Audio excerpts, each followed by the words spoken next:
Hello, and welcome to the latest RSpace Inventory update. In this release, we've reworked our permission system to allow sharing of items with particular groups, as well as adding printing support for specialized label printers. Let's get started with permissions, changing access to an item. To get started, select a sample and scroll down to the Access Permissions tab. Here you'll see that Owners Groups is selected by default, which includes all the groups that you're a part of. To change this, click the Edit button at the top of the menu. Explicit Access List contains the groups that you're a part of, but you can check and uncheck depending on which groups you want to share with. In addition, you'll also find that there's a plus icon on the right. Clicking this will open a menu where you can add any other labs or groups that you wish to share your work with. This could be another lab group or collaborators, for example.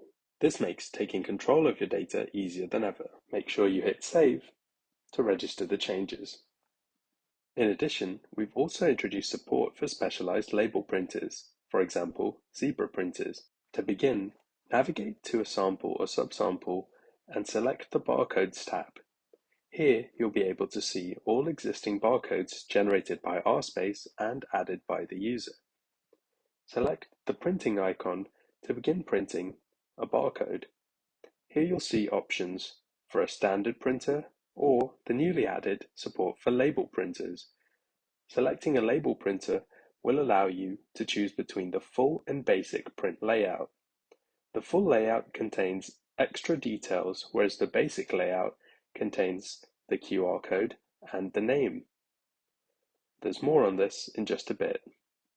So let's get started and click Print to view the difference between these two different options. Here you can see the difference between the basic layout and the full layout as printed on a specialized label printer.